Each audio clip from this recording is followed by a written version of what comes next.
Well, hello there. Happy Sunday, friends, lovers, and thank you for joining us. 5 Minutes with Robert and Amy Nasir. Yo! This is only our second. I can't believe it's only our second. We need to do more of these. Ask us anything. AUAMA. Ask me anything. Ask her anything. And we've already got some questions to answer. Now, I've got, of course, the standard show intro, but I thought about the cosmic issues of the day. So cosmic. And I thought of all sorts of important things that, of course, you want to know and want to hear about, but that we've already discussed before, and I just wasn't feeling it. I thought, no. I love the chat. We always, of course, keep an eye on the chat, but this time I'm going to keep a really good eye on the chat. I want to know what's on your mind. How are you doing? And any questions that you have that we can give an answer to. A serious, compelling, important answer that could change your life, or maybe an irreverent answer if we don't have as good an answer as we might want. Bring it on. Chat is very busy today, and that's exactly what I wanted to see. On this fine, here we go, March 23rd. Today is March 23rd, 2025. I don't know why the show title says 2023. I mean, it could just be a typo, but I'm thinking it's something more cosmic than that. We'll come up with an explanation. March 23rd, 2025, and this is day 82.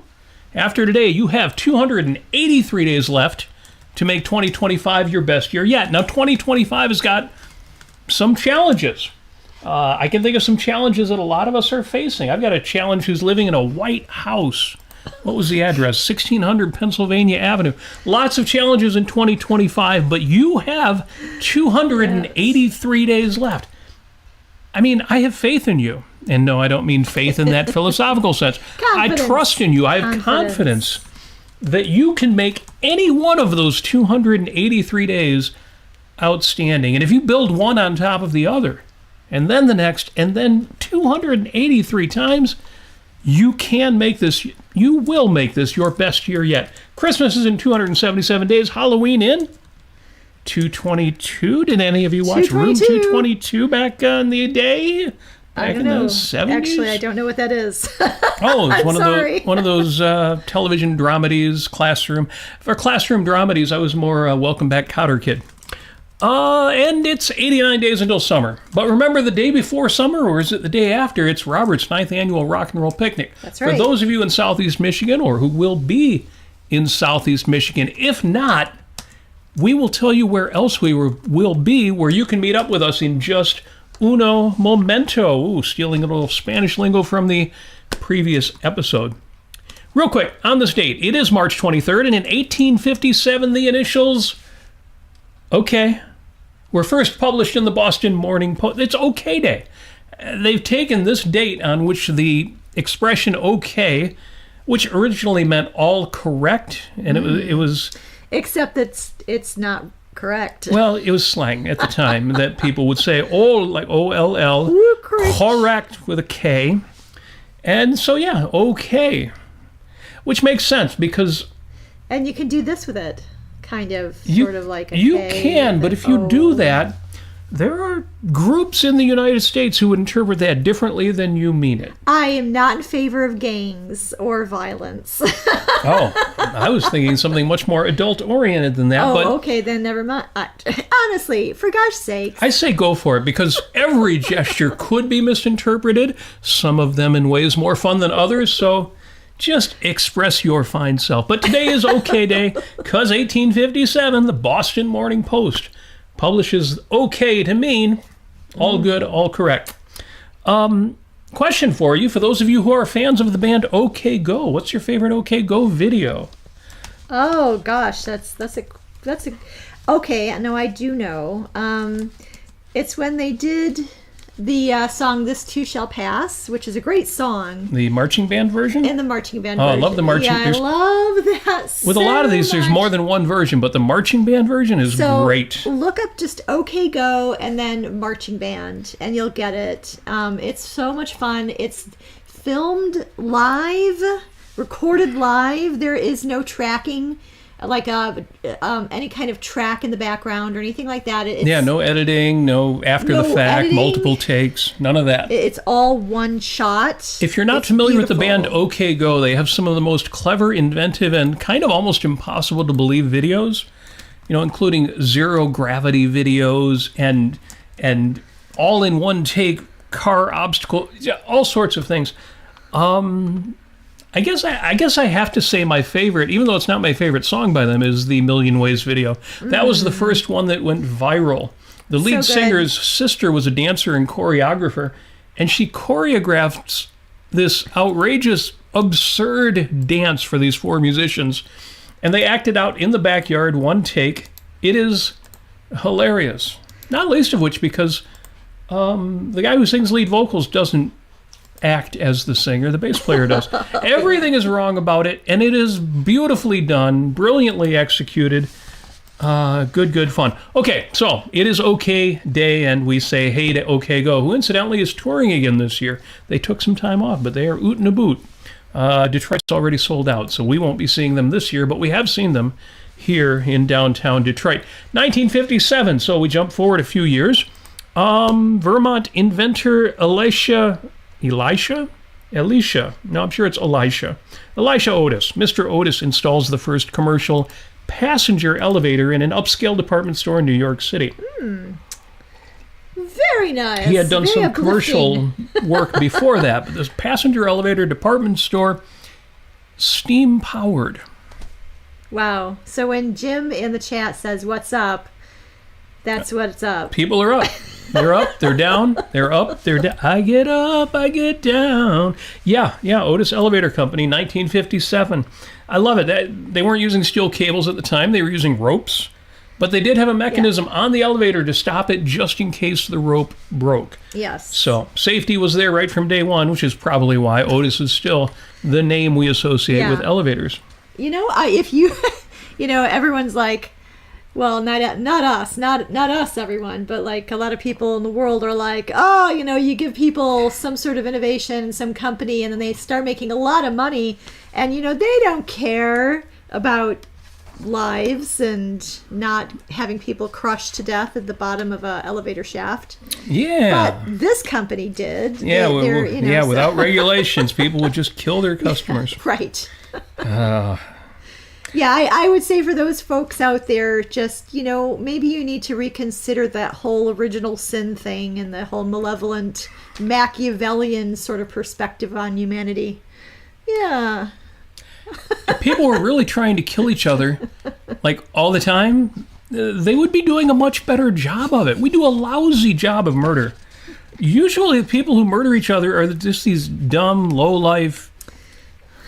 The Bond villain is such a myth. Yes. Most criminals are just bad, dumb. Yeah. So not bright. On the flip side, because we talked about the greatest of all time kind of genius, success, huge accomplishments, it's the birth date of Ric Ocasek. Oh, yes. Yeah, we lost him 6 years ago, but he was 75 years old. He was not young. Some people thought, oh, he died so young. No, he wasn't that young. Still, it is sad. Yes. We celebrate his birth today. The Cars were a band that meant a lot to me growing up. Yeah.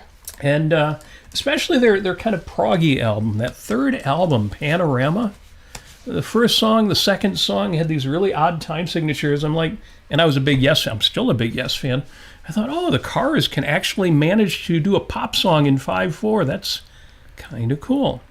Yeah, Touch and Go was the single from that album, and listen to that and try to count out the beats in that song. So, birthday Ric Ocasek, another musician who is still with us, Yvette Marie Stevens, who we all know better as Chaka Khan. Ooh, yes. Chaka Khan, let me rock you, Chaka Khan. You try saying that. Let's see. Not me. I'm still drinking coffee. I would stumble through. That's really hard to say. Chaka Khan, let me rock you, Chaka Khan. Yep. Well, in the show notes, rock you. It's in all the I show wanna notes, do. the description on YouTube and Facebook, on my show notes, the link you see for Chaka Khan's, I feel for you. And this is something I did not know until researching this woman who is still with us, 71 years old today. Her hit song "I Feel for You" in the '80s. You all know who wrote that, right? Yeah, I do. I don't know about you out there. Okay, the answer is, maybe we'll wait for somebody in the chat. Tell us who wrote "I Feel for You." Chaka Khan. Who wrote that song? What I did not know was that her earlier hit with the band Rufus and Chaka Khan, or Rufus featuring Chaka Khan, as she got more famous. It used to just be called Rufus, and then, they put her name out there. Nice. Tell me something good. Do you know who wrote that song? I don't. Neil Young. You're only saying that because last night we heard Nicolette Larson going, "It's gonna take a lot of love," and you would never guess who wrote that unless you knew that it was Neil Young. Yeah, check out the Dinosaur Jr. version of "It's a Lot of Love." Yeah. Great song. But Rufus and Chaka Khan's "Tell Me Something Good." Bow. Stevie Wonder. Oh, Yeah. that makes sense. Stevland Morris. Stevie Wonder wrote that song. Oh, that's so lovely. And did anybody in the chat yet guess that "I Feel for You" was actually a Prince song and was Pablo got it. He Excellent. was guessing it. very good. Awesome. Very good. If you were a Prince fan, it was actually on one of his earlier albums. Let's see. First album was just called Prince. I don't think it was that one. Controversy was the third album. I forget the name of the second album. Anyway, that was definitely Prince, and so happy birthday. Happy birthday, Chaka Khan. Finally, one more. It is Atheist Day. Atheist. Happy Atheist Day. It's the most cheerful word in the English language. Atheist. Actually, it doesn't really mean much. Oh, it doesn't mean much. It's just the discarding of one belief, one falsehood. Yeah, Greg says that it's also Puppy Day. I did see that. Yeah, I didn't have anything to say about puppies. There is an interesting conversation to be had. Why do we not abandon our children? Babies are they're such a mess. There's so much trouble. Except they're cute. Why do dogs take care of their puppies? Why do cats take care of their kittens? Babies are why? We in the philosophical community, in the objectivist community, we like to say there are no automatic values. We're not born with instincts. True. And there are no automatic values. Yes. So why, when we see newborn anythings, and after you clean them up, do we think they are just the cutest thing in the world? And oh my God, I don't know. But Greg is right. It is National Puppy Day, or Puppy Day. And Jennifer says Mina loves Puppy Day. Well, every day is Mina Day. Is a puppy. Oh my gosh. Yeah, so I don't know. I don't know the answer to that one. There are certain things that are attractive just by virtue of the way our senses operate. A sunrise, a sunset, those colors have a richness that we're going to enjoy whether you were brought up with it or not. And it's not an intrinsic value. It's just a function of how we operate, how our senses work. Tones, not necessarily complex music, which is cultural, but just pleasing tones. But I don't know. What is it about babies? Do they have like beauty, for example, can include symmetry? Babies are particularly symmetrical. Somebody will know. Somebody will say. Well, I think that a lot of people will say, well, they get a kick out of it, looking at a baby's face and saying, oh, it looks just like me, or just look like his dad, or whatever it is. And there's a lot of cuteness to it, and I'll look at the little tiny feet and toes and little fingers and hands and things. Yeah, they're just like real people. And then sometimes when they pass gas, they'll smile. It's really fun.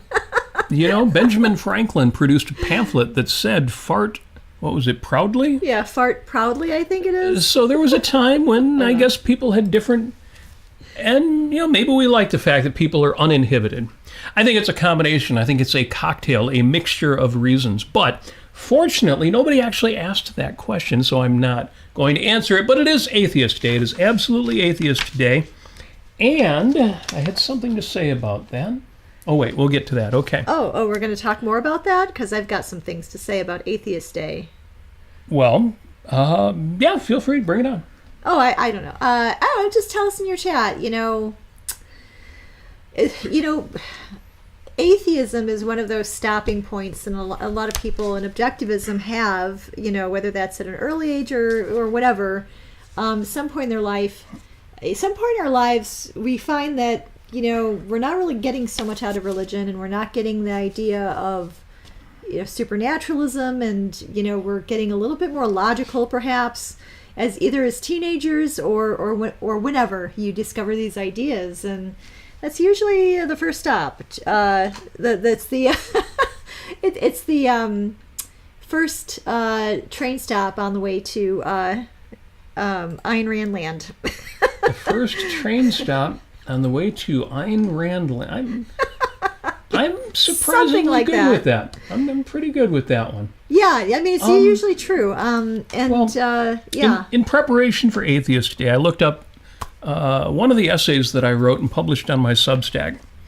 It's entitled "Everything is Enough," and one of the reasons I thought of that was out on the Facebooks. Let's see if I can find it here. Pablo, who is in the chat, posted. And now it's taking a moment for my screen showing that post to come up. Let's see if I can get this to behave itself. Behave over there. Oh, behave. Let's see. Let's try function F5 on that. Sometimes life is so hard. But, okay, let's see here. Here and here. No, I am... Are you stalled? I'm stalled. That's so sad. Oh, no. I mean, the feed isn't stalled. It's just my computer. Okay. Give me a second here, and I will have Yeah. that right Well, up. while you talk about that, or Yeah. while you look that up, I can talk about... I was about 15. Same year that I was confirmed into the Catholic Church when I became an atheist. And I thought of it kind of more as sort of like kind of on the borderline between agnosticism, which is sort of like thinking, well, I don't know anything, I know nothing, or something. And then I started reading some philosophy, not Ayn Rand at the time, but I got into philosophy young, because I loved going to into the encyclopedias and learning about all the different sort of political systems. And why? Because it was the cool thing to do in the 80s. And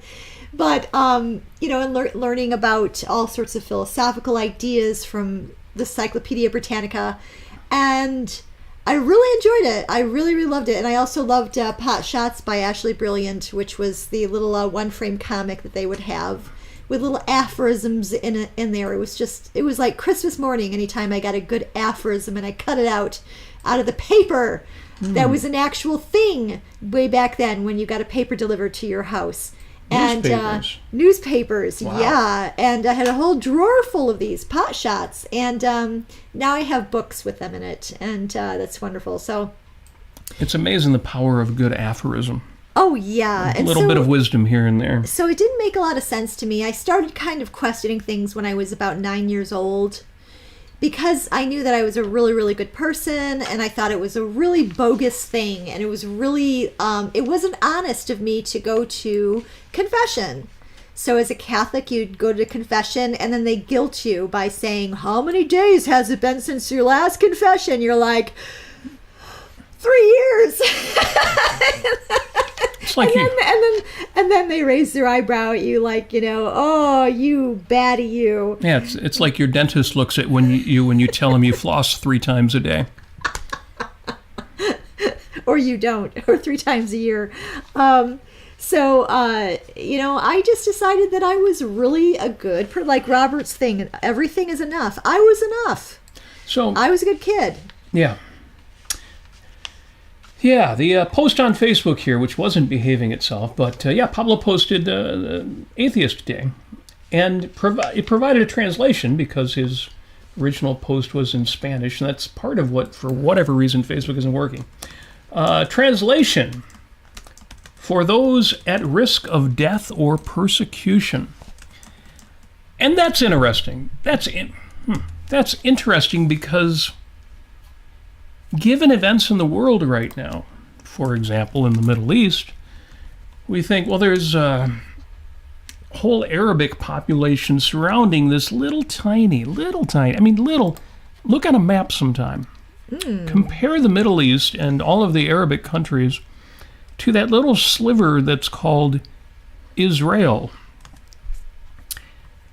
Speaking of those, at risk for death or persecution for believing the wrong things, but Pablo's exactly right. What about the atheists? We don't even talk about them, and yet that's the worst thing you can be to those who are both devout and militant. And you may not be at risk for death. It may just be persecution. We've kind of gotten used to it. For example, here in the States, here in America, it's not that big a deal to admit that you're an atheist. But even 10, 20, 30 years ago, you would hope that kind of thing would never come up at a job interview. Presumably, you could report the interviewer for asking questions they're not allowed to. But mostly, you're just concerned about getting through the interview. And you tell somebody, oh, what do you do on Sunday mornings? The wrong answer, and some people will look at you like, oh, you must be evil or at least some kind of hedonist. Fortunately, that's not that big a thing anymore. But it's still a thing because I was listening to, honestly, the podcast of Barry Weiss and the Free Press. How is that going? And, I haven't listened as much lately because it's been such a mix. Yeah. But she had, her most recent feature was rebroadcasting a debate. And it was a debate of whether we need a resurgence of religion. Does the world need religion to come back? No. No. And unfortunately, one of the stars of the pro-religion side, who made it explicit that she really wanted to champion the pro, not just religion, but Christian side, which may give you a hint who I'm talking about. Yes, Ayaan Hirsi Ali is doing the debate circuit. Oh, no. She was up against Michael Shermer, the publisher of Skeptic Magazine, and Adam Carolla, the comedian and sometimes intellectual. It was okay, but... It wasn't the okayest. It wasn't the okayest. Was it okay day? It wasn't okay enough for okay day. Maybe if they'd done it on okay day, it would have been better.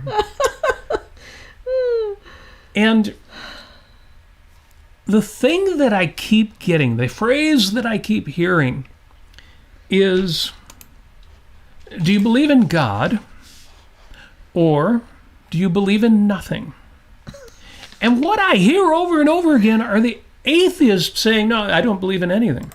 It reminds me of The Lost Skeleton of Cadavra, that film where it's a comedy and there's a scientist in the film who's being asked by the local park rangers, say, you don't believe in those legends about a lost skeleton of Cadavra, do you?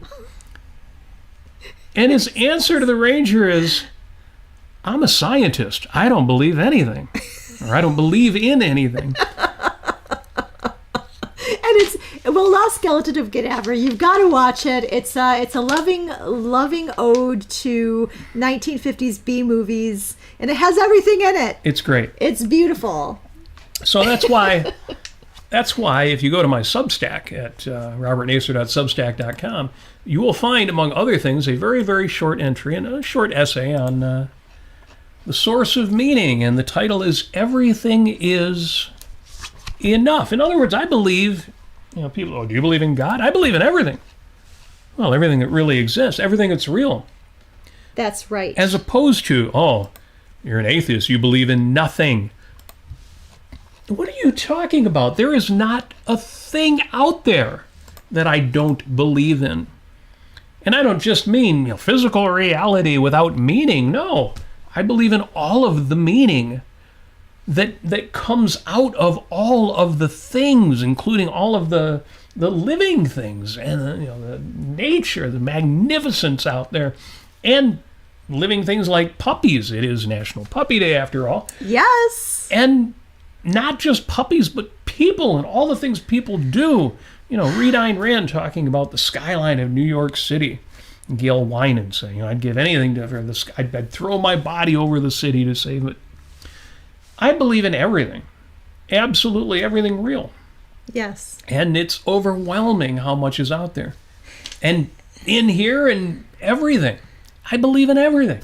Can I throw in a little something here? Please. The idea that you have to make up a story of a supernatural entity in order to construct a morality to live by, no, that's very inept, I'll just say. I mean, it doesn't cut it nowadays. We've got too many good ideas out there, too many pro-reason, pro-rational egoism ideas out there that really, really help. A lot of even psychological ideas that if that are very, very reason-based and very, where you introspect and you don't fantasize and you don't, come up with some sort of thing where you're pretending there's some sort of supernatural dimension out there.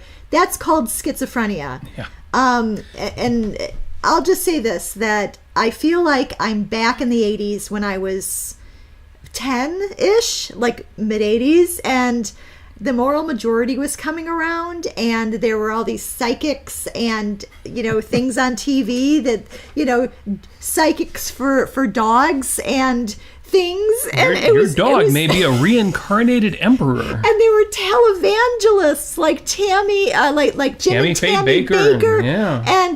And I forget some others, but my gosh, it was a mess. Yeah. And it was really scary. And then you had the satanic panic at the very end of the 80s, and that was just, a lot of people suffered and were ruined because of that. And so no. I would say we need to. Sorry, Ayaan Hirsi Ali. Let's not bring back Christianity or entertain any kind of state endorsed religion. That is extremely destructive, very abusive, and I will fight to never ever see that in the United States of America. Thank you very much. Yes. Yeah, I've always liked the it's used as kind of a gotcha, this idea that, well, everybody's an atheist about most of the gods that have ever been believed in. I believe in one less than you do. And, like I say, it's kind of a gotcha. It's a little quirky. And at the same time, I think it needs to be flipped on its head. Those of you, for example, out there who are not religious, who do not believe in the supernatural in that way, it is worth remembering, well, that's just one more thing on top of a whole bunch of other things that aren't real, and therefore you don't believe in them. But even more than that, something you need to remember is that religious belief takes a place in your system of beliefs and crowds other things out. Yes.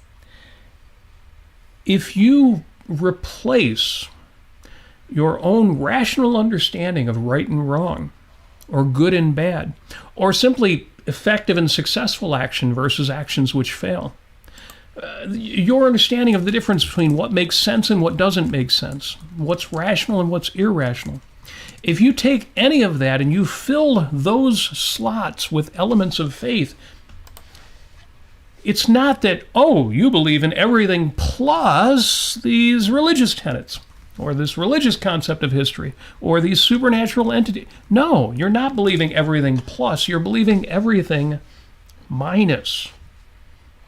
You are allowing false beliefs not just to be heaped on top of your true ones, but to replace some of your true ones. So don't let anybody tell you, oh, you're an atheist, you don't believe in anything. And don't let anybody tell you, well, I'm like you, but I believe these other things on top of it. Neither one of those are true.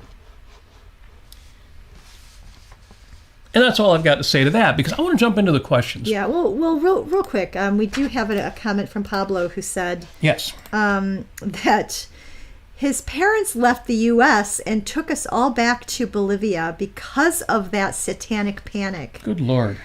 Oh, I am God. Sorry you had to go through that. I'm so sorry you had to do that. And I also want to warn you a little bit about this. There's some horrible documentary that has been receiving some stupid award called Life with Ghosts. Oh, right.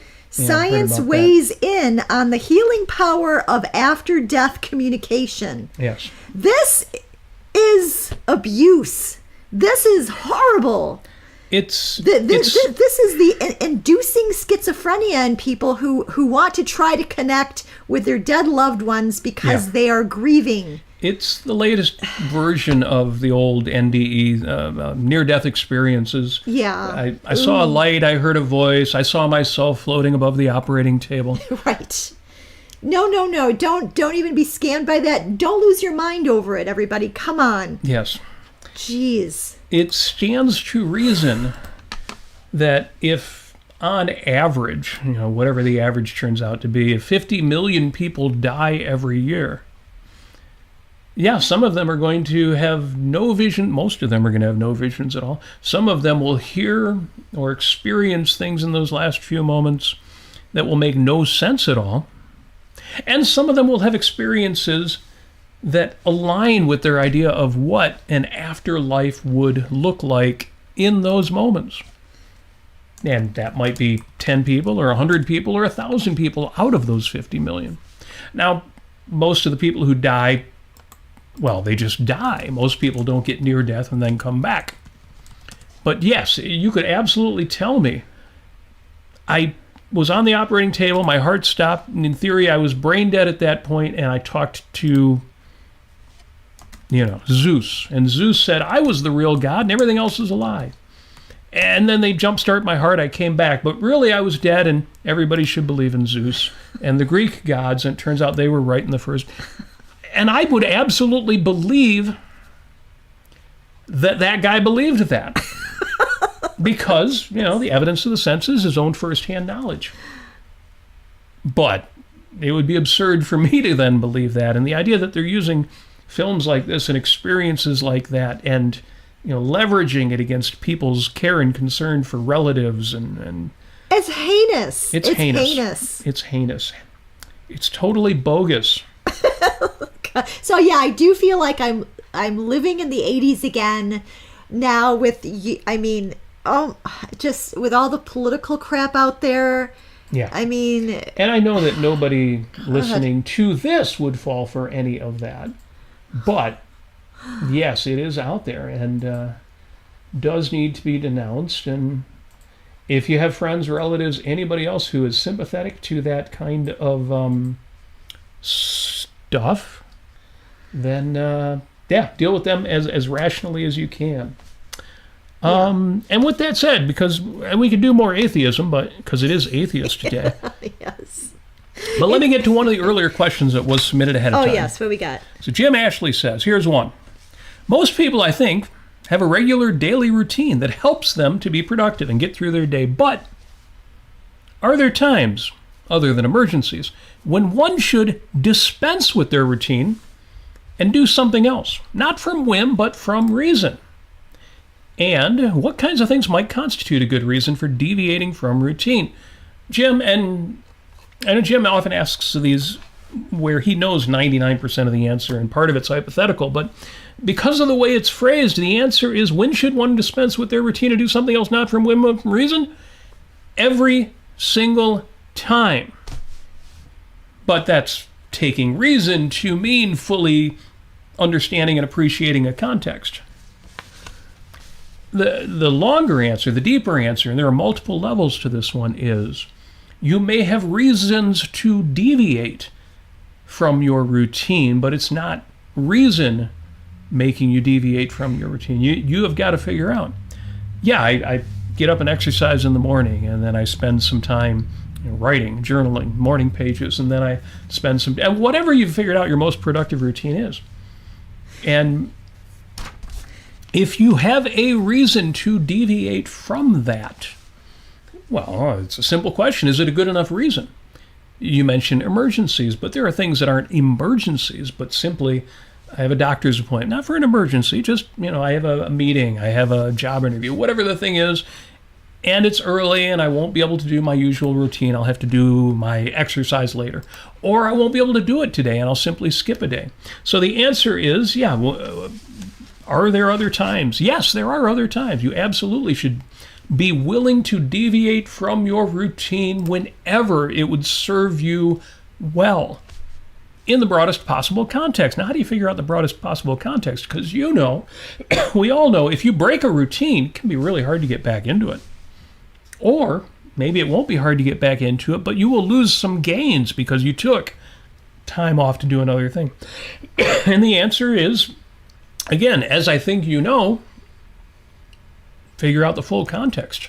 Should you ever take a vacation if it's going to break your routines and it's really hard to get back into a routine after taking a week or two off? So yes, full context is everything. And, he goes on to say, can routine rather than serving you actually get in the way of you doing more important things? Again, the answer is always yes. We've talked about tunnel vision and fresh eyes. Every now and then, you got to look at your routines with fresh eyes and say, if I was not already doing this and getting all sorts of great results from it, would I look at my routine and say, oh, wait, that's not the best possible thing I could do. I need to edit it, change it, modify it, or drop it all together and create a wholly new routine. Context is, I always say this one, it's kind of cheeky, context is everything. Meaning, when you keep context, you are considering everything that's relevant. Yes, and with that, speaking of morning pages in Julia Cameron's Artist's Way, she does talk actually about changing up and kind of disrupting your routines. And I'm forgetting exactly everything that she said about it, but I would say definitely, in terms of kind of mental resilience and trying to not always be on autopilot, because that's being on autopilot all the time is not good for you. I would say that's my view of this. And it's really important to just kind of exercise your mind while you're doing your daily routines. So if you have a certain kind of routine when you shower, shampoo first, and then you do this, and then you do that. Mix it up. Mix up your day, mix up your routine, and don't worry too much about it. I would say this. It's important to step outside of the kind of binary thinking that you might be doing if you're locked in a routine and you feel like life is gray.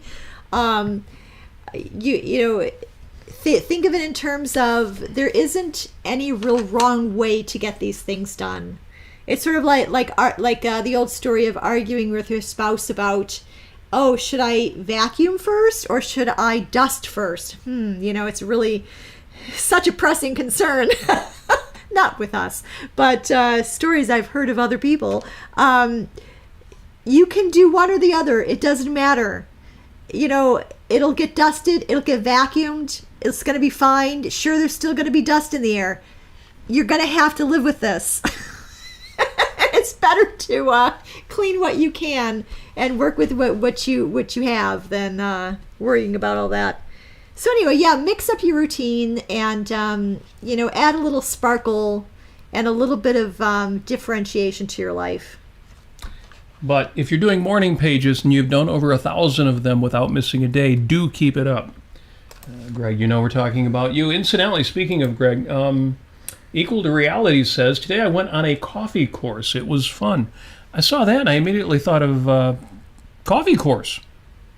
Like multiple courses in a dinner, and there's one where you then stop eating, have coffee, and maybe a coffee cake or some pastry to go with it. But no, apparently he went out and learned more about coffee because Greg asked, does a coffee course certify the goer to make coffee? And Equal to Reality answers, no, just better coffee. I don't know. Ian Gilmore asks, the meaning of life. The meaning of life was given at the end of the film This Is Spinal Tap, where they asked a character who they don't talk to at all during the film, but at the very end they ask him, what is the meaning of life? And he answers, to have a good time all the time. Right. Now, that's a bit of an oversimplification, but then it is a comedy after all. It's a comedy, which, by the Yes. way, it's coming. I believe it's coming to the big screens pretty soon, and I believe in September, the Spinal Tap gang actually got back together and they did a remake, or sequel to Spinal Tap. Yeah, I'm apprehensive about that one. I am too. It's probably going to be terrible. Yeah. But, Ted Lasso's doing a season 4. And I'm apprehensive about that one, too. The first 3 seasons were just such a perfect arc. And they said, we're ending it here. We said everything we wanted to say. So we'll see how that goes, both with Spinal Tap, the sequel, and Ted Lasso 4. What else do we have in the chat here? Let's see. We've answered some of the earlier questions there. Amy, what are you seeing there? Let's see. In my show notes, incidentally, I did include, there's a video, this was really cool. There's a new video that the folks at OCON, Ayn Rand Institute's Objectivist Conference, put out there about previous OCONs. And they're trying to get more people to sign up and come to the conference. If you're coming, we will see you in Boston. Incidentally, you dancing shows up at the very end of the video. It's a cute video. But there's a second video going around by TIK, or Tick History. Those of you who are into history probably know about this guy's history channel. He talks a lot about history. He does focus a lot on World War II, but other things in history too. And he recently discovered, because he's interested in World War II, the ominous parallels. Was that a year or two ago? He mentioned it first. TIK, incidentally, stands for his screen name he used to use, the Imperator Knight, Knight. And he's talked about Leonard Peikoff a couple times, and he's gotten more and more interested in, where'd this guy get these ideas? He actually went to the Ayn Rand conference recently. In Berlin. The one they just held in Germany. And he was so impressed, and not as much by just the ideas, but the fact that the people there were happy. That this philosophy seemed to actually be working. It's leading people to happiness. That he's pausing his YouTube channel, and this guy's popular. He's got videos with 2 million views, I think is his most viewed videos, but he's got a bunch that are over 1 million views, and a lot of subscribers, 409,000 subscribers. This is not just some guy, but he's pausing his history videos and investigating Ayn Rand more. I think he said he's planning to be in Boston. Oh, is he? Oh. And, be interested to follow this guy's journey. We don't have his name, but we know what he looks like. Right. All right. Yeah, I asked ChatGPT, and they said TIK is this guy's initials. Oh, okay. But I couldn't find anything firsthand that says that that's true. I'm going to call him Teddy, because that's adorable. Well, you do that. I'm sure he will appreciate that. Teddy, right? Yeah. The history guy, right? Yeah. Ian Gilmore says, OCON might be a little misleading. There are a lot of miserable, quote-unquote, objectivists. There's a few of them out there, but at least the ones that we missed last year because of a schedule conflict, but we were to the 6 or 7 before that, and they're mostly happy, peace, successful people. Yeah, they are. It's a mix. It depends on which crowd you get yourself sort of connected to. Yeah. There's a few sad sacks there, but mostly we're just good people having a good time. Honestly, yeah, I mean, that's the majority. I would say that's going to be the majority, and it's going to be really, really lovely. Yeah. Yeah, I know Gary in the chat, he's going to be joining us for that. Excellent. He's on, he's on the Facebook chat. Yeah, yes, I did go to confession. I was raised Catholic.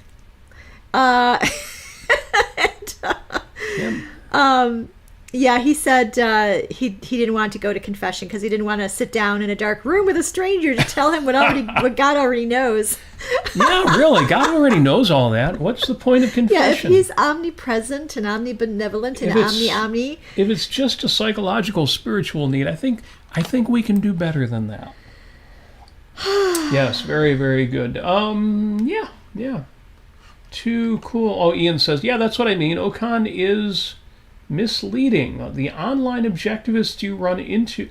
Oh, I see. Ocon is... It's misleading because there's so many good, happy people there. I see. And Ian says, I see. the online objectivists you run into are a lot grumpier. Oh my gosh, you are so right. And mixed and in fact, as many of you know, there are multiple objectivist or quote unquote objectivist organizations and conferences out there, and depending on where you go, and even within Ocon, you get quite. Oh, who also is going to be in Boston is Linda Cordair. Oh, really? Of Cordair Fine Art Gallery. Cordair.com. Cordair.com. For all of your art needs. And check him out. Very inspirational. I can't wait to see Linda. But are you going to be able to get Kirk Barbera to load up a semi-truck with a bunch of art and drive it across the country? That's the real question. For folks who don't know, when Linda was last at Ocon, they set up a mini version of Quent Cordair Fine Art at the conference. Yeah, in Cleveland. And it was the most inspiring small room you've ever walked into. So amazing. And John Ross was there, and he was... Yeah, he was even workshopping. He was actually doing a painting right there. It was so good. And, Coolest thing ever. Yeah, Linda says, confession was terrifying for a kid. Oh, Linda's working the gala. Oh, nice. Yeah. Fancy. Yeah. She is the gala auctioneer. Very cool. Nice. Ian says, sadly, the modern skeptic movement has fallen apart. I miss James Randi. Between Randi and Christopher Hitchens, huge loss. Big loss. Whatever your criticisms of them and, sometimes their style or their arguments. Right. Giants in the field. We're left with Dawkins and Sam Harris. And Sam Harris is a real mixed bag, and sometimes I can't even tell where Dawkins is coming from anymore. Yeah. You're right. Big loss to lose James Randi. I'll just say real quick about atheism again is that Ayn Rand has, golly gosh darn all geez, I really wish that the atheist community would just read Ayn Rand and learn about her approach to atheism, which is that it's not like we said, it's not really a belief in anything. It's not a positive assertion. It's not a practical morality or practical philosophy, but it's in objectivism. The idea of being non-religious means that you're philosophical instead of religious. So we have virtues that we live by in objectivism. We basically guide our lives with rationality and honesty and integrity, justice and pride and productiveness, and one other one. So we have these ideas that help us basically get through all the struggles of life and achieve really, really nice, wonderful, fulfilling, rewarding values and have really excellent, positive relationships. If that isn't a great ad for a rational morality of rational egoism, I don't know what is. And it's really sad to see people trying to gain some kind of guidance or moral guidance from religion because there isn't a lot of it. There barely is any that makes sense, basically. And it's very confusing for me, and it leads people down to a lot of suffering that's needless. And so anyway, but in terms of Ayn Rand's idea of that there is no God, it goes down to consciousness and existence are axiomatic, and you need to accept them for what they are, and you cannot. You cannot have a consciousness create existence without there being existence first. So, One of the fascinating things, if you listen to that debate recently that you can listen to on Honestly, again, Barry Weiss's podcast, is, and I didn't get his name, but the other person arguing for a return to religion on Ayaan Hirsi Ali's side, was very explicit in expressing the primacy of consciousness. If you've ever read Ayn Rand speaking on that and thought, but does anybody really believe that? Listen to that debate. It's jaw-dropping. Most people accept that premise and it informs everything that they believe. But very few people actually say, well, there's the world out there and there's the mind. And if you're religious, you believe in the mind and you understand that the mind is primary and nothing else makes any sense unless you realize that your mind comes first and, everything else is derivative. It's amazing how explicit he is. You'd almost swear he wrote Ayn Rand and decided to put himself in as the villain. And objectivism of existence is primary. Let me get to a couple things in the chat here. Audrey says, Randland. Hell yes. Thank you for that. But Jose says, I prefer to say that I am a mysticism, not atheist, a mysticism, to say, because a lot of people call themselves atheist, but they believe in energies and plants as spirits and things like that. Yeah, I totally get that. And it's only if I'm really addressing religion as religion, established religion, conventional religion. But you're right. I believe in everything and only everything. Quick answer to a question from Pablo in the chat says, may I translate your Substack essays on my Substack, Pablo's Translations?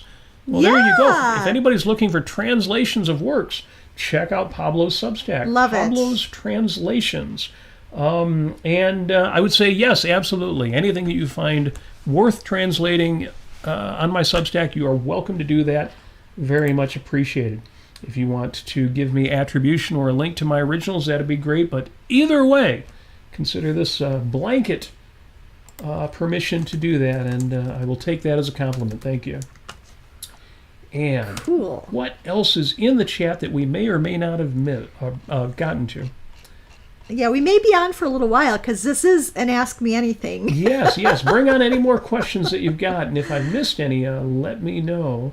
There's some great conversations about what we've been talking about, but looking specifically if there are any questions. We did the meaning of life.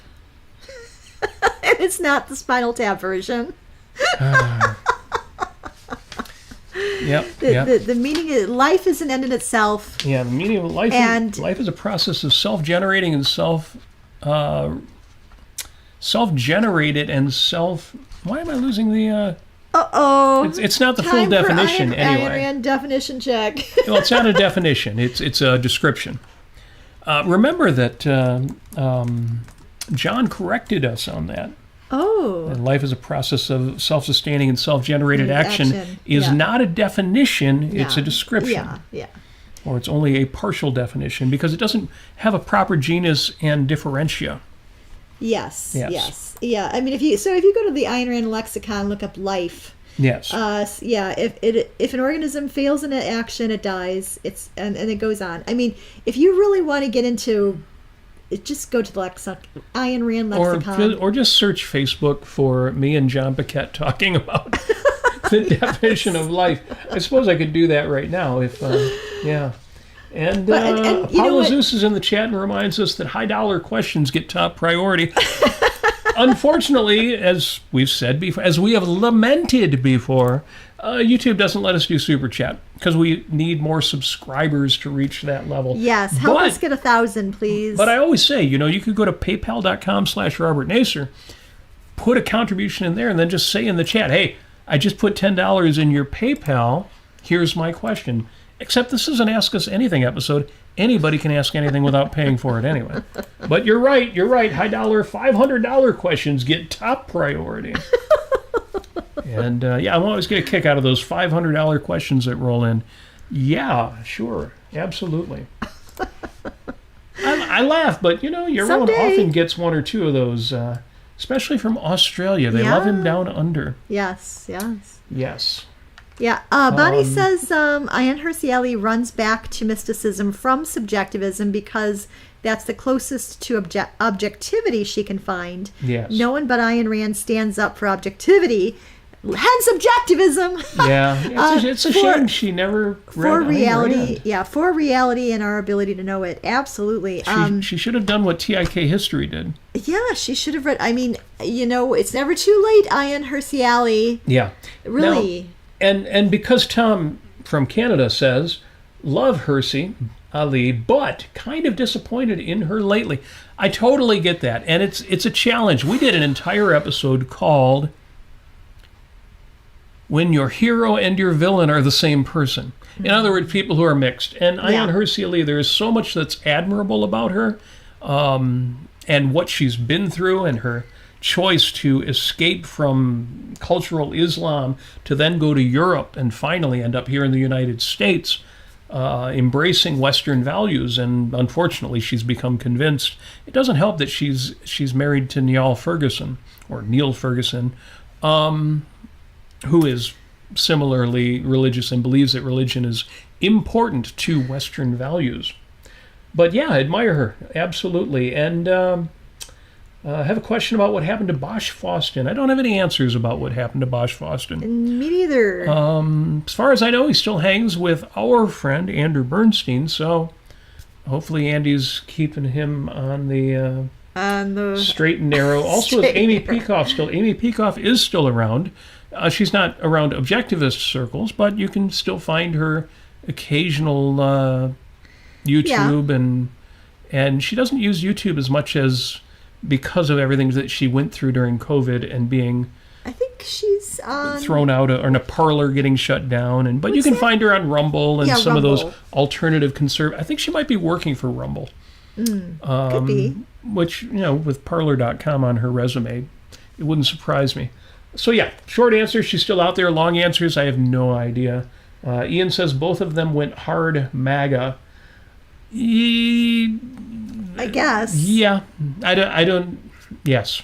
I guess it's hard to say. With some objectivists, it's hard to say where they are at this point, and I'm trying to I'm putting them in the crock pot, and I'm gonna wait and see. There's my crackpot song for objectivism. I mean, I suspect you're absolutely right about that. What I do know is that they are both hardcore Trump supporters. But what that means, you'd have to talk to them. I'm not the person to say. And it's, or we can ask the ghosts, and we can maybe the ghosts. Maybe if we have a near-death experience, we can ask them the hard questions like that. Oh, Pablo, but Pablo says the U.S. atheist community hates Rand. Not necessarily. We've known atheists, or at least in Michigan here, who are familiar and have a they like her somewhat, and they're not particularly but I totally get it when you listen to not local Michigan objectivists, but mainstream famous atheists and. Yeah, but you know what? It's time they wake up and you know what? And get used to her, because she's not going away. It's one of the reasons why I admire people who, even if they don't become wholehearted Ayn Rand supporters, are willing to say that they admire her work. Yes. There was a recent video out there a few weeks ago about two people saying, Ayn Rand was a good writer. She was a really, really good, and they weren't objectivists. They weren't arguing for objectivism, but they were bucking the trend of the people who, Ayn Rand couldn't write. Her characters were, and then whatever insults you want to throw at her. And now TIK history is saying the same thing about her philosophy. So you're starting to see some people who are, I don't know if brave is the right word, but who have the integrity to know there's a lot of criticism.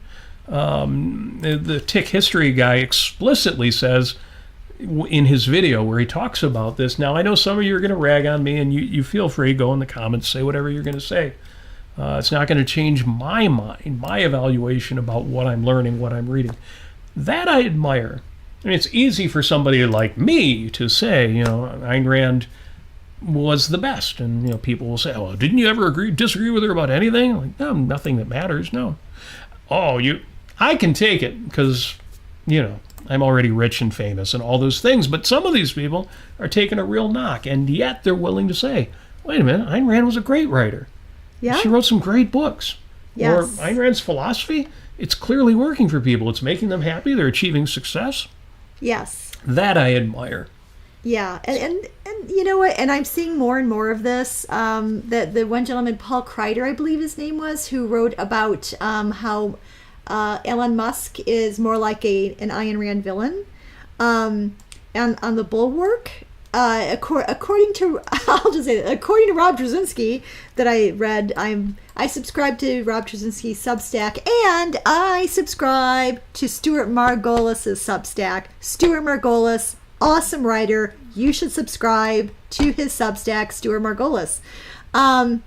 So anyway, Paul Kreider is very familiar with Ayn Rand. He said, Rob Trzynski said he is the most woke version of an Ayn Rand fan that he's ever met.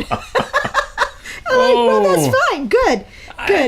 I mean, it's an unusual compliment. Yeah. Some might say a backhanded compliment, but you have to know how people define their terms here. In this case, I'm not so sure how Paul Kreider would define woke. So yeah, there are areas in which you fall short, and there are areas that are real deal breakers. And I'm not too quick to write people off. Right. I love that Jim says, I bought John Wass' painting of apples in a big bowl that was there. Love it. At the pop-up gallery there. And I looked up what this big bowl of apples is called, and it's called Bowl of Apples. Most by awesome. John Wass. So if any of you are looking for it on Cordair.com, just look at John's stuff. So there you go. Yeah, John Wass's paintings are so good. He is both realistic and evocative. Yes. It's beautiful. Yes. Wonderful, wonderful. Let's see. Tom says, Dr. Locke's essay on reparations was brilliant. I.e., person A giving to person B because person C hurt person D 150 years ago. Something like that. Yeah. Yep. Yeah, it's good to know Dr. Locke is, that Ed Locke is still out there doing his thing. So yeah, thank you, Bonnie, for sharing that he is writing recently for Capitalism magazine. Yes. So, yeah, for next week. Yeah. Oh, well, we do have one more question. What else have we got, Dan? Linda on Facebook says, how did you two lovebirds meet? How did we meet? We met through objectivism. Yeah. I think we've told the story before. I have a short version, or you can give a long version. Well, I'll give you a medium version. One day, on a beautiful summer day, on a Sunday, I went down to Wayne State University in Detroit, and I just went into the student building, and I saw an Ayn Rand club, like philosophy club flyer. And you're 19 at the time? Yeah, 19. Yeah. And, so a couple of years ago. And I write down the phone number. I call the phone number. It ends up being a guy who I briefly dated, I'll say, who knew Robert. And yeah, he was one of my employees back at a Hardee's restaurant where I was a manager. Yes. And then I ended up getting to know that there was another called the very, very creatively Detroit Objectivist Group. Yeah, the Objectivist Group. The Objectivist Group, run by Paul Grachella. Who some of you might know. Rest in peace, Paul Grachella. And so I started attending these, and one of them was this dinner that celebrated this one girl who won the Fountainhead Essay Contest. And that's when I first saw Robert. And but we really didn't know each other at that point. So anyway, my boyfriend at the time from Wayne State kept talking about Robert, and then I ended up meeting Robert at the place that you worked at. Now, what's been left out of the story so far is that it was a Cyrano story. Yes. Where Cyrano actually wins the girl. I was giving this guy that was dating Amy advice. He would ask me about life, and I would say, well, this and that. Because he was like, why are you so happy all the time? Oh, well, all these ideas. And we talked more and more, and eventually it got to where he would ask me, well, I'm dating this girl, and I don't really know how to... Well, he didn't really know how to anything, so I gave him all the best advice. I gave him bulletproof advice. If he had followed it, he could have had any girl in his life forever. And in this case, Christian failed miserably, and Cyrano got the girl. Yes. And it's complicated, and there was a long story about story. Me being almost 10 years older, and there being... So after I broke up with this gentleman... Robert and I started writing to each other through the mail. Through the mail. We write letters through the mail. And we have all these letters Well, over like I don't know, what is it, 6 months or a year or something like that, we wrote letters to each other, and yeah, and then anyway, it's a longer story than that, but anyway, soon after we moved in with each other. We met through objectivism. But we met through objectivism, and yeah. But Robert. Ayn Rand introduced us to one another. Robert was also he was like avant-garage band. He was in a band called Trevor, and like that's so cool. And I'm like I'm punk rocker. and so there are other things, other similarities that we had. Who would have known 30 years later we'd be in a band together? Yes, that's right. Yeah. Long story short is Ayn Rand introduced us herself supernaturally after past the grave, and somebody would pull that kind of thing now in the age of AI, and Nathaniel Brandon may have been talking about that. Well, yeah, and his third wife, or was it his third afterlife wife, or God knows. Anyway, let's drop that. So, were there any more questions? Favorite apple? What favorite apples do we have? I don't have a favorite. I like Fiji, and I like Gala, and I like Honeycrisp, and we like all of them except for Macintosh, Delicious, and Golden Yellow. And I don't. And all of those can be good. And Granny Smith, I would never eat by itself. I would have to have it in a pie. You little tart. I mean, tart apple. I mean. So yeah, don't have a favorite apple other than I love the concept of apples because, I like how they're painted by John Wass. Because Eve said, "Hey, Adam, I have no idea what good and evil are. I do not yet have the knowledge of good and evil. So even though somebody said don't eat the apple, I don't really know that it's good or evil, so why wouldn't I eat it?" No, apples are great because apples, again, are the symbol of not being subservient. And, apple pie. We're here in the States. We're here in Motown. So apple pie, hot, little cinnamon on top, some vanilla ice cream on the side. Life is good. It needs to also have some caramel topping and pecans. Yeah. Toasted pecans. Thank you. Ian says Mac Mini. I guess Macintosh reference there, right? I was saying on Facebook, if anybody out there has a Mac Mini running Windows 10, let me know how hard you found it to upgrade to Windows 11. All right. Yes. Oh, and Helen Flaster from the musical family there says, "I think you are selling yourself short, Robert." Well, I've always tried to live by the idea of under-promise and over-deliver. And it makes me seem sometimes modest.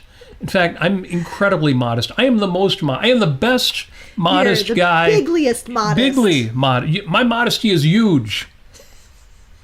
Kofefe. But thank you. I do appreciate it. I don't even remember what I was saying, so I don't know what I'm selling myself short on. But yeah, Robert does have a strong jaw and cocky swagger. Jaw? I don't know. Yeah? Yeah, I am a member of the U.S. coffee drinking Olympic team. That's right. I drink more coffee than you've ever seen. Yeah, and Bonnie says she put up Ayn Rand flyers that she made herself at Wayne State back in the day. That's so awesome. Love it. And Greg Lewis says, "Are apples better than IBM's?" Well, IBM hasn't made a personal computer in decades, so... although somebody out there is still, I guess Lenovo makes the ThinkPads now. They bought the name from IBM.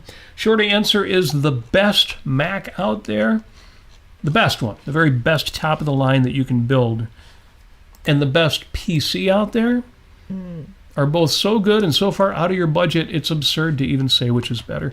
There is a reason why my Mac Mini runs Windows, even though I can still boot it to run Mac OS. You decide what that means. That I pull my hair out every time I boot it into Mac OS and end up rebooting it into Windows. But I know people who love Macs, and as they say, it just works. Usually, sometimes. And God help you if it ever doesn't. So Alex, Equal to Reality, from the UK, who we met in London. Yes, cheerio, governor. Sorry. Boy, you sound like you just went right across the pond there. Amy has left the colonies. Do you buy your beans 2 weeks after toast? Do you buy your beans 2 weeks after toast? I don't even know what that means, but if he was talking about coffee earlier, and I have to admit something terrible. What? First of all, one of the great sponsors of this show is my big brother. And my big brother also gave us, when we were near Indianapolis, he says Indianapolis? Mm-hmm. We were near Indianapolis, and he and his charming wife gifted us Starbucks coffee mugs with Indianapolis stuff, because we were visiting him near Indy. Yep. And for the longest time, I was not a Starbucks drinker, even though this is a Starbucks mug. And now I am. But, and here is the confession, I mostly drink out of Keurig. A Keurig machine. Oh my goodness. It's do you worship Satan? Yeah. And we had a Keurig machine for years. We ran that thing into the ground, but I was mostly a drip coffee guy. And grinder with fresh ground. But lately I've been Keurig. I just got lazy about coffee. We have an espresso machine, which we probably haven't used this year. We have a pour over. We always have cones for pour over because we do our monthly Great Lakes Objectivist meetings, and I always tell people we got 5 ways to make you coffee, but the Keurig machine ends up winning out just on ease of use and. Because we've become very lazy. Equal to Reality says, a what machine? yeah, it's not even Nespresso. It's the little Keurig. pods. The little pods. Yeah, I'm sure So he knows what a Keurig machine your is. beans 2 weeks after roast. Right. As the best coffee. Yeah, most of the people in the world do not drink fresh coffee. They buy coffee off the grocery store shelf, and you're lucky if it's only been in a box for a month. I can't believe it's Folgers. So yes, equal to Reality. It's a shameful admission. I mean, I'm not really ashamed because I have bought into the ease, the convenience. Call it the laziness, but just like we were talking to Jim about routines, you've got to figure out what routines work for you, what fits in your hierarchy of values. That's correct. And mornings are busy, and a Keurig machine is getting it done for me. So now that you put in these comments, I will. He says at least it's not instant. Oh my God! Yeah, there are some things coffee that are beneath me. This is Sanka. I posted on Facebook. I don't know, a month or two ago. I bought Folgers, and it was for Keurig, but I don't think it would have been any better if it had been a can. And it was terrible. There is terrible coffee out there. Now that I'm used to Starbucks, 90% of what's out there I can't stand. It's terrible. I still like a good, strong drip coffee, but oh man, the Folgers and Maxwell House, and how did we ever drink that stuff when we were younger? Maybe it was better back when I was 20 years old and working, in fast food restaurants, and you just grab a cup of coffee real quick, and as long as it was strong, you didn't care. Yeah. Also, I used to be a cream and sugar guy, but that ended during the restaurant years. Because when you're working in fast food, you pour yourself a cup of coffee, you take a sip, and then, you have customers or some other urgent need you need to take care of, and you get back to your coffee and it's cold. And I didn't even think we had a microwave back in the Taco Plaza days. So yeah, you got to where you didn't take the time to put in cream and sugar because you were just trying to enjoy it as quickly as you could. Yeah, we do have one other question, which I'm going to answer here. Good. I have a question too, but go ahead. So, YouTuber Ultimated Biblic Judeo-Christian says, do ye semantically understand God's revealingly connatural, edgeless all-wiseness? And to which I will say, yes, the Flibberty gibbets were wibbling and wobbling, causing a zorp to erupt from the grumbleberry bush. Semantically. Yes. That's exactly right. You can quote me. Exactly right. No, I don't believe in things that I can't understand, because I don't know. Here's a summation of my belief. I know what I know, and I don't know what I don't know. Yes. So there's that. And then people can try to convince me that something I don't know is in fact so. And if they can convince me, great. But otherwise, I know what I know, but I don't know what I don't know. And it's really just that simple, even though it gets complicated because it encompasses everything I know. Yes, thank you, Pablo. Yeah. Yes, that was the best answer ever. Yeah. Yeah. Oh, and Greg has a better answer than we do. 2 equal to reality. He says, beans in a grinder holdout here. Yes. Well, again, I was beans in a grinder for the longest time. Yes, we did do that. And we still got it. We've got a drip machine. We've got 2 different coffee grinders. We just don't use them anymore. We have an espresso machine. Yeah. When was the last time we made anybody a cappuccino? I don't know. At a Glow last year sometime, but I don't even remember when that was. Sad. Your YouTuber Ultimated etc. says you didn't properly answer my question. I'm sure you are right about that, and you saying that implies that question can be properly answered, but it looks like I'm just not the guy who's up to that task. Yeah. If you want to get God to go ahead and put something in the chat for $500, you're welcome. Well, I could say God hasn't told me, but the believers would say, look at the world around you. The world around you is God telling you every day. Except that the converse is also true. You could make the same statement. So, yeah. I know what I know, and I don't know what I don't know. And I'll just say this also, is that emotions are not tools of cognition, and they're not guides to action. Emotions are results of your thoughts, experiences, and evaluations. They exist in you, and they don't change reality. And that's all I can say about that. And they don't comprise a supernatural entity that will do your bidding if you pray to it. That doesn't work. And I just want to let you know, because that might be helpful for you in kind of, figuring things out as life goes on. Right? Right. Right.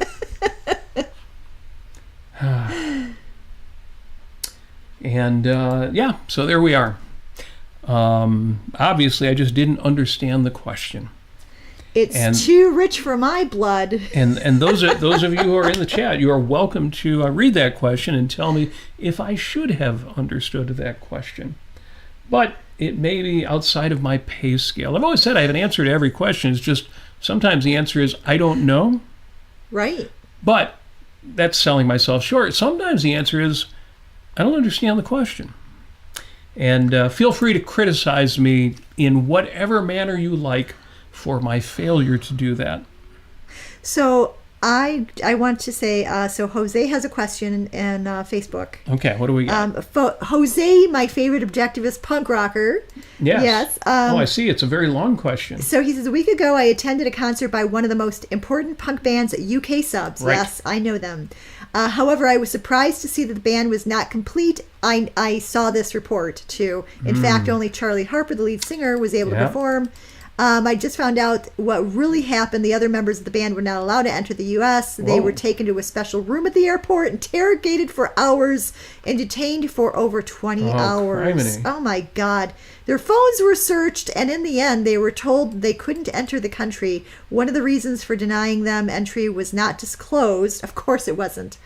What's more concerning is that just days before, the band had posted critical comments about Donald Trump, which raises the question about whether that may have influenced the decision.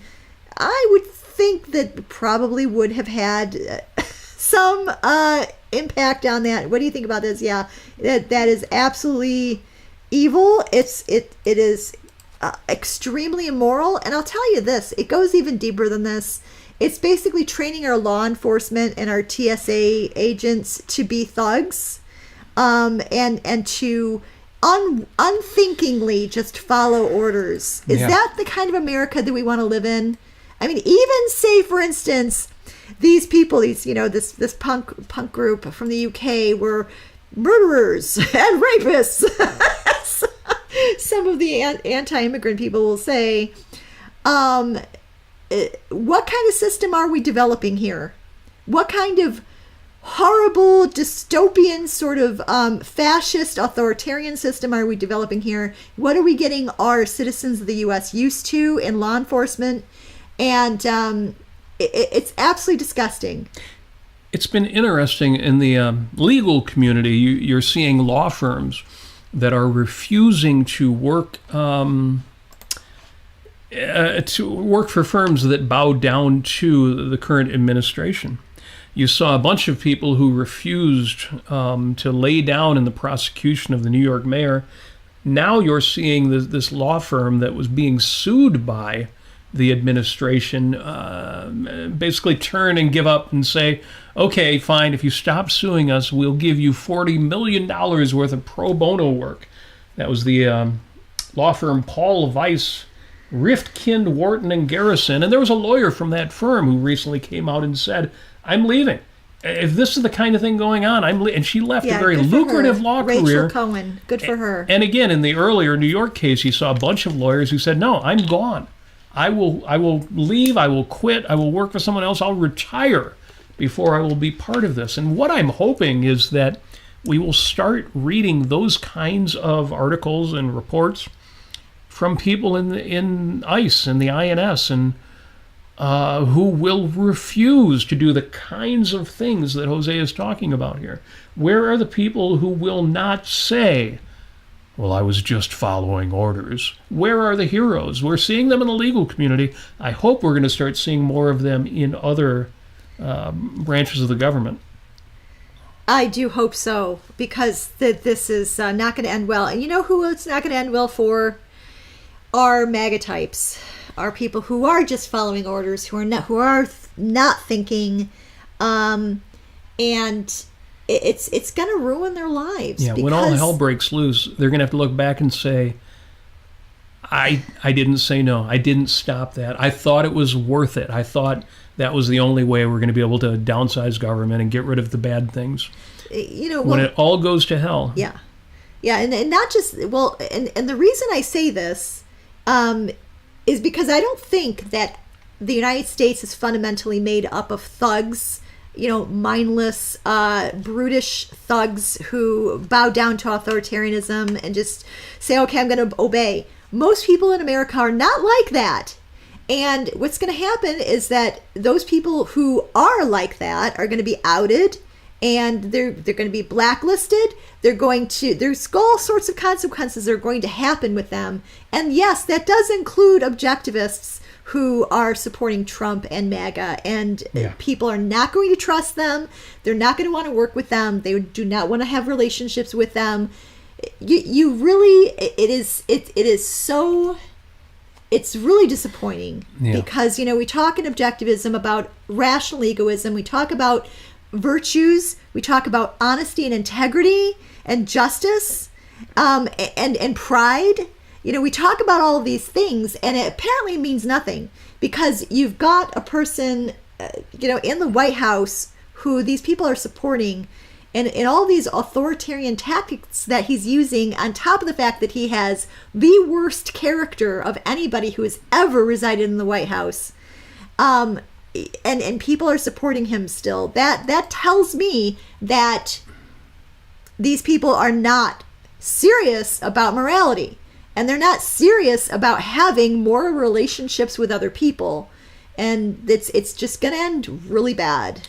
So sorry, but Bonnie in the chat reminds us, Linda and Quint, during COVID, the actions that they took, refusing to shut down. Now, this was before Wyoming. This is in Napa. This is in California. And they were fighting a liberal government. But who was it who passed the initial lockdowns? Hell, if you're suspicious of what was going on at the time, who was it who passed Operation Warp Speed? The same person now who's got a Health and Human Services Secretary who thinks the development of those vaccines was the worst thing. Operation Warp Speed, Trump's baby. So yes, absolutely. Linda and Quint were heroic during all of that lockdowns, and I feel like we should have done more. I wrote letters to my governor and all that, but they were actually putting everything on the line, because opening up in violation of the wishes of the government could have gotten them fined, put in jail, who knows. Right. But they said no, and they were brave to do so. I think they may have been fined. Maybe. I'm not entirely sure. But Linda, if you're listening, let us know. But you can always look that up and find that out. Yeah. Yeah, and it's tough times, and usually we make these shows kind of a respite or a break from the politics, but yes. But Jose's actually absolutely right when he says even more annoying is seeing objectivists justifying these actions, and Trump. Well, Trump is these actions. Without MAGA, ICE would not be nearly as. It would be bad. Immigration, Naturalization Services, and immigrant. What does ICE stand for? I don't even remember. Our immigration policy here in the United States is an abomination. It is atrocious. It is. It's an evil nightmare. Yeah. It is inhumane. I wouldn't treat dogs this way. Speaking of Puppy Day, you can find the Ocon lecture by Augusta Seed online. Yes. If you want to know just however bad you think it is, people's reasonable and valid attempts to get into the United States, or to be able to travel back out of the United States to visit people back home and then get back. However bad you think it might be, it is much worse than you can imagine. Yeah, and go and find Yasmin Mooney, Mooney. Yasmin Mooney from Canada. She was detained for 2 weeks in the most deplorable, just absolutely horrible conditions, for no reason. For no reason. Yeah, read that. If you can stomach it, read the story. Yeah. And 2 weeks is nothing, you may say, but she was white, wealthy, an actress, successful, had people on the outside fighting for her. There are people spending months in there. Right. With no explanation of why they're there. Right. With no access to communicate with people.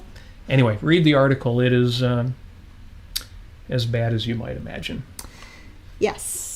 So anyway, with that, oh God, I gotta tell you, everybody, it's really important. I think that the better people get together and talk and communicate and help each other out, and because I don't know how bad it's going to get. Well, that's why we keep doing what we're doing. And yes. On a happier note, do find that video by OK Go called "This Too Shall Pass," yes. Because this too shall pass. Now, real damage will be done in the meantime, and we've got to keep fighting, doing what we can to support those who are fighting. I don't mean to say be complacent, don't worry, be happy, none of that. All I know is that this too shall pass. And there are heroes out there. There are real heroes who are saying no. And there are people doing small things. Anybody who voted against Donald Trump this last election automatically has a certain amount of appreciation and respect for me just by virtue of doing that. Because I know good people who did vote for Trump and why they voted for him. And the good ones are expressing their misgivings. Yes. And you know what? I'm not going to get into it. Maybe I'll try to get back on the Ayn Rand Center UK and start talking politics again like I used to. But there's enough of that. It's not that I don't have strong political views, but there's enough of that out there. There's enough of that out there, thankfully. And I got to tell you what, I am grateful that we have courageous reporters and journalists and other people like Yasmin Mooney from Canada reporting on her situation, what she went through. People are not afraid. Yeah. They are not afraid to speak up. And you do not face an alternative between fighting MAGA and fighting the crazy woke left. There are so many good, reasonable people who are neither fringe left or fringe right. That's why I listen to podcasts like Barry Weiss's Honestly, or the Bulwark podcast with Tim Miller is another one where whether you agree with everything he says or not, you will realize There are intelligent and reasonable people who are neither far left nor far right and who are fighting what's going on. Really smart, including some people in government. Tim Miller's very good about getting actual senators and representatives and governors who are in office and are fighting what's going on. And it is very heartening to know we are not alone. Yes, and my shout out to our Mexican friends, or South American friends who are trying to get into the U.S., who have family here, who have lived here in the past. My God, I just... And Central American friends and people getting deported and not even being sent back to their country of origin. Just sent wherever they can get away with putting them on a plane and getting them out of it. It's insane. They're sending people to Guantanamo Bay. They're sending people to El Salvador. It makes no sense at all, other than so horrible. Other than they can get away with it, or they, yeah. Yeah, Jose says that there are messages going around saying that if you are Mexican and you want to travel to the U.S., you shouldn't criticize or speak badly about Trump, or you won't be allowed in. And that they check their cell phones at the border to see what they're saying on the social media. I'll just say this real quick. I got to say this. A long time ago, we had a friend who was basically a libertarian. He was an immigrant from Poland. He was young, but he spoke English very well. And he was the kind of person who was like, you know what, let the world burn, let the oceans boil, let's get Trump in office and have this huge disruption and all this stuff. And yeah, it was so cynical and nihilistic of him to say this. And I knew where he was coming from. It's not terribly hard to be cynical in this day and age. Yes. But oh my God. What? I'm sorry. Go ahead. Oh, anyway, so, one of the things that we talked about and we agreed at the time is that we should not have border walls put up for the express reason that not only they're going to keep people out there, but they're going to keep us in. I mean, never underestimate that possibility. Never underestimate that possibility. I missed in the chat. Yeah. And by the timestamp, it was an hour ago. I wouldn't answer this question, but go ahead. I'm sorry, what question are you answering? The one that's highlighted right there. So, J. McH in the chat. I'm sorry that I missed you. Oh, I know who that is now. Question. I know what Robert N. was doing on April 5th, 1984. Does Robert? Oh my God. Hi, J. McH. We know who you are. What was I doing on April? I don't know about April 5th, 1984, but I was in a band, and so was J. McH. Yeah. Yeah. Super cool. Well, so I'm guessing the answer is that we were out there playing cover songs. Got it. We were out there playing rock and roll at Blondie's or Paychecks or one of the clubs we used to play. Yes, at. And your Avant Garage band, Trevor. Yes. Yes, super cool. Anyway, I can't believe I missed that. Jay McH, if you're still listening, hope you're doing well. Yeah, and feel free to reach out and share more memories. Wow, those were the days. Wow. Oh, here he is. Robert was watching Van Halen with the author of Wax Facsimile. There you go. Yes, and J. McH was the author of Wax Facsimile. And anybody who's a fan of Ron Toole and the Capitalists knows, because John Hett never forgot Wax Facsimile. And I think they even covered it at some point in their band. So yes, good to hear from you. And I still have the demo tapes.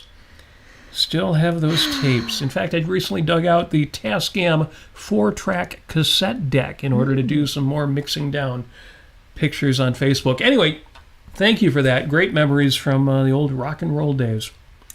Awesome. And there was a period after that where I didn't play much music and then picked it back up. I don't know, I guess it's been 20 years now. Anyway, I'm not going to get into the fact that I'm old enough for those numbers to make any sense. but that is a hugely cool shout out. Thank you for that. 1984 was only, what, 16 years ago?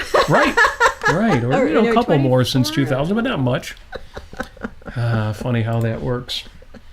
Yes. Oh, Jamie H says, John Head is my biggest and only fan. For those of you not in the know, you've heard us mention our more recent band, Ron Tool and the Capitalists. Ron Tool is the stage name of the aforementioned John Hett, and you can find our stuff out there on YouTube if you want to know what kind of crazy music were you guys making in 2013. Although I mean, our band was great, but Trevor was really the best. So those were the best of times. Yes. Absolutely. So thank you for that, J. McH, and good times. We had our ups and our downs, and there were things we did that were not great, but there were a few things we did that were great. And God, we had a great time. Yes. So yes, good memories. So folks, thank you for this. Show went crazy long, which is us because we have much to say with the smallest of prompts. My post-it note for the week. I always say put up a post-it note every week. Remind yourself of something you need to know, you need to remember. Usually stuff you already know. My post-it note for the week just says, believe in everything. I could have had one that just says, believe in honor of Ted Lasso. I'm sure that one commenter that we had who was asking me about my understanding of his semantical something would have loved a sign that says believe, or maybe not. It's hard to tell what he was driving at. But yes, do believe in everything you believe, but only that. But everything is something. Enough. Yes, and everything is something. Everything is something. Well, that's true too. But yes, everything is enough. If you don't have enough meaning, enough purpose in your life, it's out there in all the stuff, all the things, and especially all the people. Get you some of that.